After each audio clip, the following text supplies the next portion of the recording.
Time for another edition of Biz Bites here at WMAY 92.7, 94.7, and 970 AM. And Michelle Ownbey joins us as always from the Springfield Business Journal to give us the latest on the Biz Bites. Michelle, it looks like a happy retirement for the CEO of HSHS St. John's. Yes, that was just announced yesterday. Mary Starman Harrison, who served in that role for about 10 years now, announced that she will be retiring in the second half of 2021. So HSHS is going to begin a national search right away for her replacement. But certainly they'll have some big shoes to fill. She's overseen quite a bit of expansion in both the Illinois and Wisconsin area over the last 10 years. And of course, healthcare is a pretty happening field these days. Yeah, it sure is, but I imagine it's got to be a little bit stressful too. I mean, with the pandemic going on, HSHS St. John's, of course, on the front line at treating people here in Sangamon County in central Illinois, and with the dispersing the COVID vaccine to making sure their doctors are protected and all the other things. I imagine it's a little bit stressful too. Right, right around January 1st, we always seem to have a flurry of retirement announcements, promotion announcements, things like that, folks changing jobs, and starting a little bit earlier this year, but it definitely would not surprise me given the events of 2020 if we see some people, especially in top leadership positions, announcing that they're going to step down in the coming year and maybe take a little breather. Yeah, it's like the way I put it, it's almost like 2020 gave a stress test to a lot of businesses. And while a lot of businesses, it looked like they're going to be coming out of this surviving okay, by the same token, it was stressful on the people running those businesses too. And I imagine that played a little bit of factor into the decision. Yes, absolutely. And from what I understand, Mary and her husband are going to be retiring to Arizona. So this should be her last central Illinois winter. And that may have factored into the decision as well. Yeah, at least that's good that she's getting out of the cold for sure. At least maybe not this year, but next winter for sure. And another retirement at SEPQ, but this is going to be a great opportunity for Matt Mammer, who is going to be taking over as CEO. Right, this is a transition. They already have the successor in the works. So Mark Spinney is going to be retiring May 1st from SEPQ. He's worked there for 27 years, started out in the mortgage department and worked his way up. And as you said, Matt Mammer is going to be replacing him. Matt's also been there about 25 years, almost just as long. So he's certainly already very familiar with the organization. And of course, SEPQ is in growth mode as well. They recently announced that they are acquiring 4 bank branches in the Metro East area, pending regulatory approval. And that's scheduled to be finalized in the first part of 2021. So this will all be happening right around the same time. It's got to be an exciting time because if you're in the banking field, when you talk about an area like the Metro East, with a number of potential customers and stuff, really is a great opportunity for SEPQ to do a little more expanding, much like they did when they came to Springfield in the first place 10, 15 years ago. Yes, and they're not alone. And we've seen a number of other local banks also looking at that Metro East area to expand. I think you see an upper income demographic and a very logical next step for a lot of the financial institutions. Well, when White Oaks Mall's loss, it turns into Enos Park's gain as you guys get Lisa Boutique moving over to the downtown section. Of course, Michelle, not only with the Springfield Business Journal, but also very involved in the Enos Park Neighborhood Association. And you got to welcome them, and that's a neat little business. Yeah, this one's very near and dear to my heart. This is kind of a classic turn-of-the-century brick building storefront right across from MJ's Chicken and Fish, so a little bit off the beaten path in the part of our neighborhood, but it's been vacant for decades. We've been in the process of restoring it for the last few years, and it's been on the home tour a couple times while it was in progress.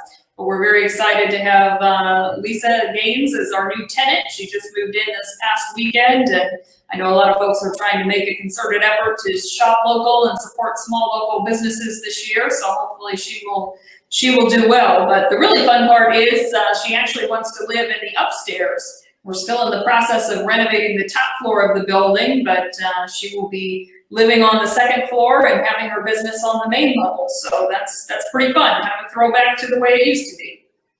Yeah, really, that is really retro. Wow, wouldn't it be great to live where you work? I mean, maybe not. I don't know. It's got to be great, though. But yeah, that's how the building started out. At the turn of the century, it was a grocery store. Owners lived above, and it's coming full circle, I guess. Well, let's get a little update too on Enos Park. I mean, from what it looks like on the surface, you guys are red hot right now with the new YMCA and Lisa's Boutique coming to town. How are things going in Enos Park? Well, we like to think we're trending up. Like everybody else, we've been impacted by COVID this year. We weren't able to hold our annual home tour and haven't been able to have a lot of our big events and gatherings, just like everybody else. But as you mentioned, the new Y has been huge for the neighborhood, and we're still sitting on about 75 vacant lots, combination of residential and commercial. So we really hope with the Y as a new draw for the neighborhood that might entice some developers to take another look, because we certainly have a lot of potential for new construction in the neighborhood. I know you've been at that for a while, working in Enos Park. How are you doing as far as your progress goes? Was this about where you thought you'd be at this time? It has been a while. In fact, it was 2010 when we did our master plan. So it's been almost exactly 10 years since we formed Enos Park Development, which was the real estate arm of the neighborhood association. And unfortunately, our TIF district is actually set to expire here in December. It has never been renewed, and that was initially looked at back in the spring. It did not pass in the spring session due to lack of support from a couple of the taxing bodies. And then, of course, there ended up being no veto session in the fall, so that's all been put on hold, and at this point, definitely not going to happen before the end of the year. So we are certainly concerned about that. Again, when you're looking at incentives for bringing in developers and getting some new projects going, TIF is a very important tool to have in your tool belt, as it were. Not the only one, but a very critical piece. So we're still hopeful that something might be able to be revisited down the road. Yeah, that's a tough one. I mean, that's one of the things too about not having the legislature in session. Pretty much only did budget work in May. That was about all they did, so post pandemic, and that's like Enos Park, many other neighborhoods too are hanging in the balance on these TIFs here. And you guys, like I said, have made phenomenal progress, and especially in the last year. You can't complain about what's going on in 2020 with the YMCA coming in, although you didn't know that was coming, at Lisa's Boutique and stuff, because a lot of neighborhoods have been kind of dying in 2020. So you guys have actually, treaded water, and that's a good thing. Yeah, we're definitely trying to keep the momentum going. So we hope that 2021 will be a big year. Well, we had another real estate sale, this time in Parkway Point, where the Baker Square building was purchased last week, and by Tartan Realty Group. Though this is a realty group out of Chicago that owns the is it Meatheads? Yeah, Meatheads burger chain, which a friend of mine said it's as close as you get to In-N-Out without going to California. So I don't know, that's high praise from him. But what do you think they're going to do with that building? I wouldn't think that people would be opening up new restaurants during a pandemic, but I've already been proven wrong. I mean, we've seen the tremendous success there at Portillo's. They already had a huge following before they even opened a physical location in Springfield, and we've actually seen a handful of local restaurants open over the last few months as well. So I can't say that I've ever had a Meatheads burger, but it sounds like they have a bit of a cult following, maybe like Portillo's does. Yeah, boy, speaking of Portillo's, I made my way through the drive-through Saturday. It was 31 minutes, 34 seconds, and $13.34 for a hot dog, a hamburger, and a piece of cake. So everything you dreamed it would be.